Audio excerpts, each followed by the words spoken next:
আসসালামু আলাইকুম প্রিয় শিক্ষার্থীরা, তোমরা দেখতে পাচ্ছ ম্যালেরিয়া।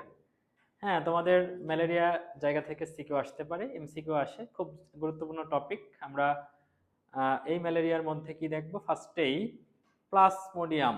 সেই প্লাজমোডিয়ামের টোটাল প্রজাতি সংখ্যা আছে 60টা, যেটা ম্যালেরিয়া পরজীবী নামে পরিচিত, এবং এর মধ্যে মানুষের রোগ সৃষ্টি করে 4টা। এই যে 4টা, ফার্স্টে তুমি পড়বা হচ্ছে ভাই বোন। হ্যাঁ, তাহলে ফার্স্টে কি পড়বা? ভাই বোন। ভাই মানে হচ্ছে কি ভাইভেক্স। কি ভাইভেক্স? Plasmodium vivax. বোন মানে এই কি করতেছে? বিনাইন টার্সিয়ান ম্যালেরিয়া রোগ সৃষ্টি করছে। হ্যাঁ, 2 নম্বরে পড়বা হচ্ছে অভাল। একটা স্টেডিয়াম আছে ইংল্যান্ডে, সেই অভালে মৃদু রোদ উঠছে। তাহলে অভালে মৃদু রোদ মানে অভালে মানে হচ্ছে প্লাজমোডিয়াম অভালি। হ্যাঁ, মৃদু মানে হচ্ছে মৃদু টার্সিয়ান ম্যালেরিয়া। হ্যাঁ, এরপরে পড়বা হচ্ছে ফ্যালম্যাল। তাহলে ফ্যাল ম্যাল। হ্যাঁ, তাহলে ফ্যালতে হচ্ছে প্লাজমোডিয়াম ফ্যালসিফ্রম, ম্যাল মানে হচ্ছে ম্যালিগনেন্ট ম্যালেরিয়া। হ্যাঁ, লাস্টে পড়বে হচ্ছে প্লাজমোডিয়াম ম্যালেরি, যেটা সেটা করবে কে? আমরা পড়ছি যেটা প্লাজমোডিয়াম ম্যালেরি। হ্যাঁ, তাহলে সে হচ্ছে কোয়ার্টান ম্যালেরিয়া করবে। তাহলে ম্যালেরি যেটা 4 নম্বরে আছে, 4 মানেই কোয়ার্টার, তাহলে কোয়ার্টান ম্যালেরিয়া। তাহলে এই যে 4টা তুমি জানলা, এরা মানুষের রোগ সৃষ্টি করছে। এই 4টা এই সিরিয়ালে পড়লে তোমার লাভ কি?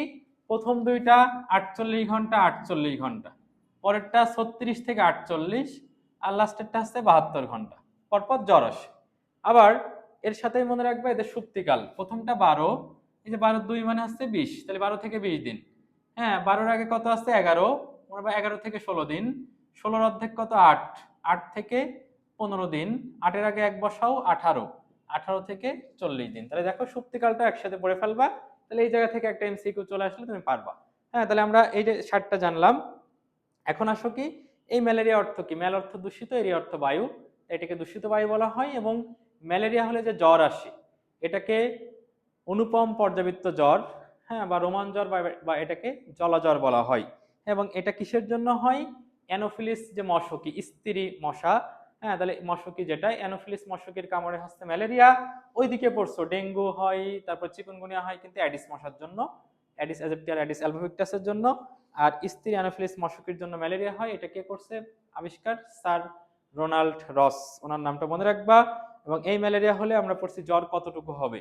হ্যাঁ, 104 থেকে 106। তাহলে ম্যালেরিয়ার জ্বর 104 থেকে 106, ওইদিকে ডেঙ্গুর জ্বর ছিল 103 থেকে 105। তাহলে আমরা একসাথে মনে রাখবো। এবং এই ম্যালেরিয়া হলে, এই ম্যালেরিয়া রোগের জন্য কি কি হতে পারে? এটা যখন চূড়ান্ত পর্যায়ে যায়, হ্যাঁ, যকৃৎ, প্লীহা এগুলো স্ফীত হয়ে যায়। স্ফীত মানে বড় হয়ে যাওয়া। আর তোমাদের শিখাইছি বড় হওয়া মানেই মেগালি। তাহলে যকৃৎ যদি বড় হয়ে যায় সেটাকে হেপাটোমেগালি বলা হয়। আর স্প্লিন বা প্লীহা যেটা, তাহলে স্প্লিন থেকে আসছে কি? স্প্লিনোমেগালি। হ্যাঁ, তোমরা সবাই জানো যে যদি কারো এই দুটা কিসের জন্য আসছে? ম্যালেরিয়ার জন্য। আর ওইদিকে তোমরা পড়ছিলা কারো যদি কোনো কারণে হৃৎপিণ্ড বড় হয়, সেটাও মেগালি, কার্ডিওমেগালি। তুমি যদি হঠাৎ করে বড় হয়ে যাও, সেটাও মেগালি, সেটা হচ্ছে অ্যাক্রোমেগালি। হ্যাঁ, তো আমরা এখন পড়ছি ম্যালেরিয়া। এবং এটা এই রোগের চূড়ান্ত পর্যায়ে যে রোগীর কি হতে পারে? প্লীহা থেকে লাইসোলেসিথিন নামক একটা রাসায়নিক পদার্থ নিঃসৃত হয়, স্বাভাবিক রক্তকণিকাকে ধ্বংস করে দেয়। রক্তকণিকা ধ্বংস হয়ে যায় তোমরা জানো, রক্তকণিকা কমে গেলে, আরবিসি কমে গেলে তোমরা সবাই জানো অ্যানিমিয়া হয়। 50 লাখ থেকে যদি 25% কম হয়ে যায়, অ্যানিমিয়া হয়ে যায়। আমরা পড়ছি কি যে এটা হিমোলাইসিন নামক যে অ্যান্টিবডি, এটাও লোহিত রক্তকণিকাকে ধ্বংস করে, ফলে রক্ত শূন্যতা দেখা দেয়, দুর্বল হয়ে যায়, মারাও যাইতে পারে। হ্যাঁ, এবং এই ম্যালেরিয়ার মধ্যে যে জীবন চক্র আছে, এদের জীবন চক্র 2টা জায়গায় সম্পূর্ণ, একটা মানুষ আর একটা হচ্ছে মশকি। হ্যাঁ, তাহলে মানুষের দেহে যে জনন করে এরা, সেটা হচ্ছে অযৌন জনন বা সাইজোগনি। এবং মানুষের দেহে যে অযৌন জনন বা সাইজোগনি করতেছে, মতে মানুষ, মতে হচ্ছে মাধ্যমিক পোষক। হ্যাঁ, আর মশকির দেহে করে হচ্ছে যৌন জনন অর্থাৎ গ্যামিটোগনি, এবং মশকি হচ্ছে এদের কি? নির্দিষ্ট পোষক। এবং এই যে মানুষের দেহে এদের যে অযৌন জনন করবে অর্থাৎ সাইজোগনি, সেই সাইজোগনি আবার 2 রকম। একটা হচ্ছে হেপাটিক, আর একটা কি? এরিথ্রোসাইটিক। মনে রাখবা সাইজোগনি 2টা আছে। একটা হেপাটিক সাইজোগনি, সবাই জানে হেপাটিক মানেই তো যকৃৎ। হ্যাঁ, তাহলে এটা যখন যকৃতে আক্রমণ করছে তখন হেপাটিক সাইজোগনি। হ্যাঁ, আর এরিথ্রোসাইট মানে লোহিত রক্তকণিকা। তাহলে যখন যকৃৎ থেকে যখন লোহিত রক্তকণিকায় চলে যাবে, তখন সেটা হচ্ছে কি? Erythrocytic schizogony. তাহলে ফার্স্টে কি? Hepatic schizogony. হ্যাঁ, তাহলে এই হেপাটিক সাইজোগনির আবার 2টা ভাগ আছে। হেপাটিক সাইজোগনির মধ্যে তুমি কি মনে রাখবা? একটা আছে প্রি এরিথ্রোসাইটিক। হ্যাঁ দেখো প্রি এরিথ্রোসাইটিক হেপাটিক সাইজোগনি, তাহলে প্রি এরিথ্রোসাইটিক কিন্তু এরিথ্রোসাইটের মধ্যে না, হেপাটিক সাইজোগনির মধ্যে প্রি এরিথ্রোসাইটিক একটা, আর একটা হচ্ছে এক্সো এরিথ্রোসাইটিক সাইজোগনি। হ্যাঁ এখন প্রি এরিথ্রোসাইটিক কোনটা, প্রথমে যখন একটা যকৃতের কোষে আক্রমণ করে, তুমি এটা কি দিয়ে মনে রাখবা, প্রি এরিথ্রোসাইটিক এভাবে মনে রাখবা এসসি। হ্যাঁ দেখবা গ্রামে ঝগড়া করলে বলে না ওসি ও কি করিস ওই বেটি, হ্যাঁ তো তোমরা এই ওসির জায়গায় এসসি মনে রাখবা। হ্যাঁ তাহলে এসসি মানে এস মানে প্রথমে কি স্পোরোজয়েট প্রবেশ করবে, এসতে স্পোরোজয়েট। তোমরা জানো এই অধ্যায় মানে শেষের দিকে পড়বা, মশা যখন কামড়ায় মশার লালা গ্রন্থিতে কি থাকে, স্পোরোজয়েট থাকে। হ্যাঁ এবং মশকের লালা গ্রন্থিতে স্পোরোজয়েটের সংখ্যা 3,26,000, যার মধ্যে 10% মানুষের দেহে প্রবেশ করে। হ্যাঁ এবং সেটা হচ্ছে কিসের মাধ্যমে, যে এই প্রি এরিথ্রোসাইটিক যে সাইজোগনি ঘটবে তখন যখন তোমার যকৃতের কোষে ঢুকবে, তাহলে কি হবে, কি ঢুকবে, স্পোরোজয়েট প্রবেশ করবে। এই স্পোরোজয়েট যখন যাবে, যার পরে সেখানে খেয়ে দিয়ে বড় সড়ো হবে, সেই সি মানে কি ক্রিপ্টোজয়েট তৈরি করবে। এবং সেই ক্রিপ্টোজয়েটের মধ্যে যখন আমরা দেখবো একটা নিউক্লিয়াস থাকে, সেই নিউক্লিয়াস এবার কি হবে, বহু নিউক্লিয়াস হবে, এবং বহু নিউক্লিয়াস বিশিষ্ট দশাকে আমরা বলি কি সাইজন্ট। তাহলে এস মানে কি সাইজন্ট, এবং সেখানে প্রজাতি ভেদে 1000 থেকে 1200 নিউক্লিয়াস তৈরি হবে।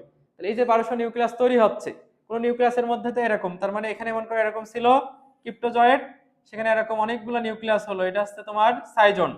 এখন সাইজন্ট যখন হচ্ছে কোন নিউক্লিয়াসের বাইরে কিন্তু কোনো প্লাজমা মেমব্রেন বা সাইটোপ্লাজম জমা হয় নাই, এখানে যে কি হবে প্রত্যেকটার বাইরে এরকম কি হবে সাইটোপ্লাজম অর্থাৎ প্লাজমা মেমব্রেন তৈরি করবে, এবং এই দশাকে বলবো হচ্ছে ক্রিপ্টোমেরোজয়েট। তাহলে এবার সি মানে ক্রিপ্টোমেরোজয়েট। তাহলে যখন ক্রিপ্টোমেরোজয়েট হয়ে যাবে তখন এই যকৃতের কোষ বিদীর্ণ করে সে বের হয়ে যাবে, বের হয়ে কি করবে, আরেকটা যকৃতের কোষে আক্রমণ করবে, তখন সেটাকে এক্সো এরিথ্রোসাইটিক হেপাটিক সাইজোগনি বলা হবে। তাহলে প্রি এরিথ্রোসাইটিক বলে এসসি। তাহলে লাস্টে সি মানে ক্রিপ্টোমেরোজয়েট পাইলা, এটা এবার ঢুকবে আরেকটা যকৃতের কোষে, সেখানে যে কি হবে, তাহলে সিএসএম মনে রাখবো এবার। তাহলে সেখানে কি ঢুকলো ফার্স্টে, এই যকৃতের কোষে আরেকটা কি ঢুকলো, তোমার এই ক্রিপ্টোমেরোজয়েটটা প্রবেশ করলো, সেখানে যে আবার কি হলো সাইজন্ট, মানে কি অনেকগুলো নিউক্লিয়াস হলো, আবার প্রত্যেকটা নিউক্লিয়াসের বাইরে আবার কি হলো প্লাজমা মেমব্রেন তৈরি হলো।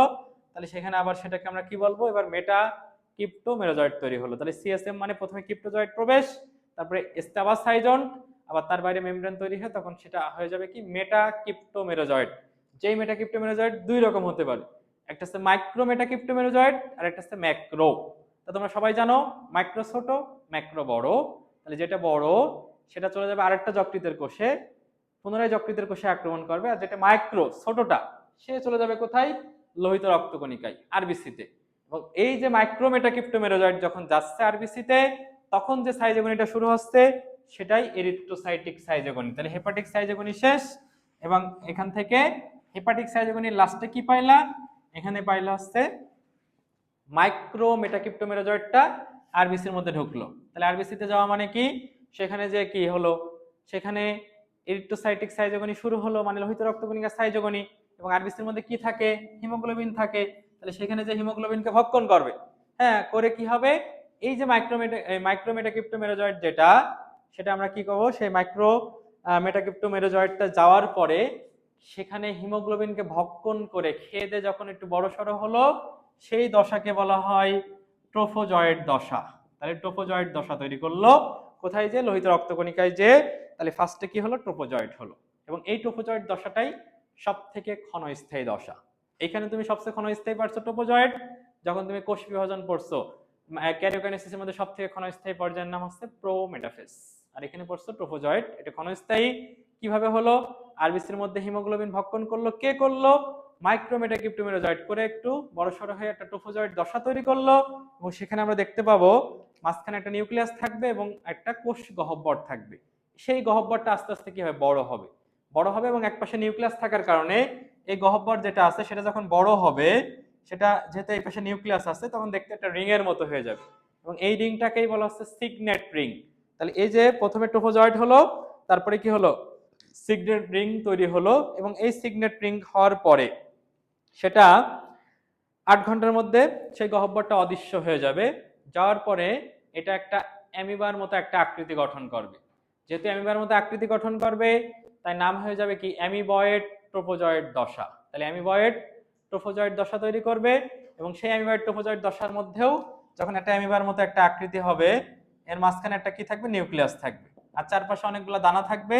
এই দানার নাম কি, সাবনার্স দানা বা সাবনার্স কণা। হ্যাঁ, তাহলে মাঝখানে একটা নিউক্লিয়াস থাকছে আর এই বাইরে অনেকগুলো দানা দানা থাকছে, যেটাকে সাবনার্স দানা বলা হয়।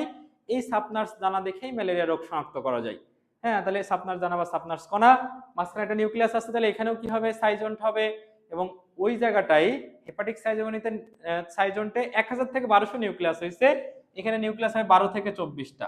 হ্যাঁ, এবং এই 12 থেকে 24টা নিউক্লিয়াস হওয়ার পরে তাদের বাইরে যখন আবার প্লাজমা মেমব্রেন তৈরি হবে, তখন এইগুলা, সেটাকে আমরা কি বলবো, মেরোজয়েড দশা বলবো, এবং সেটা দেখতে গোলাপের পাপড়ির মতো হয়ে যাবে, তাই সেটাকে মেরোজয়েড দশাটাকেই বলা হচ্ছে কি, রোজেট। তাহলে এটাকে রোজেট দশা বলবো, এবং তখন 12 থেকে 18টা হবে। হ্যাঁ, এবং একই সাথে মনে রাখবো, এই মেরোজয়েড দশা থেকে এবার কি হবে, গ্যামেটোসাইট তৈরি হবে, দুইটা গ্যামেটোসাইট। একটা হচ্ছে মাইক্রোগ্যামেটোসাইট, মানে কি, মাইক্রো মানেই তো ছোট, মানে কি পুং, পুং গ্যামেটোসাইট। আর একটা যেটা হচ্ছে ম্যাক্রো, সেটা হচ্ছে স্ত্রী গ্যামেটোসাইট। এবং মাইক্রোগ্যামেটোসাইট যে ছোট, তার নিউক্লিয়াস আবার বড়, আর যেটা ম্যাক্রোগ্যামেটোসাইট যে বড়, তার নিউক্লিয়াস আবার ছোট। তাহলে যখন গ্যামেটোসাইট ছোট, তার নিউক্লিয়াস তখন কি, বড়, আর যখন গ্যামেটোসাইট বড়, তার নিউক্লিয়াস কি, ছোট। তাহলে এরকম হবে দুইটা গ্যামেটোসাইট, মাইক্রো আর ম্যাক্রো। এই যে গ্যামেটোসাইট তৈরি হয়ে গেল, তাহলে এই পর্যন্ত এদের অযৌন জনন অর্থাৎ সাইজোগনি মানুষের দেহে হচ্ছে মাধ্যমিক পোষক মানুষ। এরপরে যেহেতু তোমার দুইটা গ্যামেটোসাইট হয়ে যাচ্ছে, দুইটা গ্যামেটোসাইট যখন যাবে মশকির দেহে, তখন গ্যামেটোগনি শুরু হবে এবং সেটাই এদের যৌন জনন। তাহলে সেই গ্যামেটোগনি কোথায় হবে, তার আগে একটা কথা মনে রাখতে হবে, এই গ্যামেটোসাইট কতদিনের বেশি বাঁচে না, 7 দিনের বেশি বাঁচে না। আর ওইদিকে পড়ে আসছে অ্যাডিস মশা বাঁচে কয়দিন, অ্যাডিস মশা 21 দিনের বেশি বাঁচে না। ঠিক আছে। ও, আর যখন এই যে 12 থেকে 24টা নিউক্লিয়াস হচ্ছে এই যে অ্যামিবয়েড ট্রোফোজয়েড দশা থেকে, মাঝখানে কিছু হিমোজয়েন জমা হয়। হ্যাঁ, এটা বিষাক্ত, এর কারণে জ্বর আসে, এটা মনে রাখতে হবে। তাহলে মোটামুটি আমরা সাইজোগনিক পড়া শেষ করলাম। এরপরে পড়ব হচ্ছে গ্যামেটোগনি। গ্যামেটোগনিতে কি হবে, গ্যামেট থেকে দুটো জিনিস তৈরি হবে, একটা স্পাম আর একটা হচ্ছে অভাম। স্পাম মানে শুক্রাণু আর ডিম্বাণু। হ্যাঁ, তাহলে এই যে স্পাম তৈরি হয় যেটা, যে প্রক্রিয়া, সেটাকে আমরা বলি কি, স্পারমাটোজেনেসিস। যে কোনো কিছু তৈরি হলে জেনেসিস, তাহলে স্পাম তৈরি হলে স্পারমাটোজেনেসিস, আর ডিম্বাণু বা অভাম তৈরি হওয়াকে বলা হচ্ছে ওজেনেসিস। কোথায় হবে, মশকির মধ্যে। মশকির কোথায়, ক্রপে। ফার্স্টে কোথায় হবে, ক্রপের গহ্বরে, তারপরে সেখান থেকে চলে আসবে ক্রপের প্রাচীরে। এই ক্রপের গহ্বরে কি ঢুকবে, হ্যাঁ আমরা জানি দুইটা জিনিস আসবে, একটা হচ্ছে কি, মাইক্রোগ্যামেটোসাইট, আর একটা কি, ম্যাক্রোগ্যামেটোসাইট। তাহলে একটা মাইক্রো, একটা হচ্ছে ম্যাক্রো। এবং আমরা পড়ছি যে প্রথমেই এই মাইক্রোগ্যামেটোসাইট যেটা, তার নিউক্লিয়াস কি বলেছি, বড়, এবং সেখানে নিউক্লিয়াসের কি হবে, বিভাজন হবে, হয় কি হবে, এখানে প্রায় 4 থেকে 8টা অপত্য নিউক্লিয়াস তৈরি করবে। এবং তার বাইরে আবার কি হবে, তোমার যখন সাইটোপ্লাজম জমা হবে, সেটাকে আমরা বলবো কি, সাইটোপ্লাজমে একটা অভিক্ষেপ তৈরি করবে। হ্যাঁ, আবার এর পরপরই জীবাণুর দেহে কতগুলো ফ্লাজেলা আকৃতির সরু কিছু মাকুর মতো কিছু মাইক্রোগ্যামিট বা শুক্রাণুতে পরিণত হবে, এবং এটা ক্রপের গহ্বরের তারতম্যের কারণে এই ঘটনাটা ঘটবে। এবং এই অবস্থাকে বলা হচ্ছে কি, এক্সফ্লাজেলেশন বলা হয়। তাহলে এটা মাইক্রোগ্যামেটোসাইট থেকে এক্সফ্লাজেলেশন তৈরি হলো, ওইদিকে যেটা ম্যাক্রোগ্যামেটোসাইট, হ্যাঁ সেখান থেকে প্রথমে ম্যাক্রোগ্যামিট তৈরি হবে। হ্যাঁ, এবং তার মধ্যে একটা নিষেক শঙ্কু বা একটা কোণ গঠন করবে। এই নিষেক শঙ্কু বা এটাকে অভ্যর্থনা শঙ্কু বলা হয়। সেখানে যেই তোমার ওই এক্সফ্লাজেলেশন যেটা শুক্রাণু, সেটা একসাথে মিলিত হবে। একসাথে মিলিত হওয়াকে কি বলা হচ্ছে, নিষেক। বা এই নিষেকের পরে কি হবে, নিষেকের ফলে জাইগোট সৃষ্টি হবে, যেটাকে ওকিনেট বলা হয়। ওকিনেট থেকে কি হবে, ওসিস্ট হবে। ওকিনেটটাও ক্রপের গহ্বরেই থাকবে। এবার ওসিস্ট হওয়ার পরে সেটা কি হবে, গহ্বর থেকে তার প্রাচীরে চলে আসবে। এবং এই ওসিস্ট কতগুলো হবে, 50 থেকে 500টা। ওসিস্টের পরে হবে কি, সেখান থেকে আবার নিউক্লিয়াসের বিভাজন হবে, অসংখ্য নিউক্লিয়াস তৈরি হবে, প্রত্যেকটা নিউক্লিয়াসের মধ্যে তার আবরণ তৈরি হবে, এবং সেখান থেকে আমরা স্পোরোজয়েটের উৎপত্তি পাচ্ছি।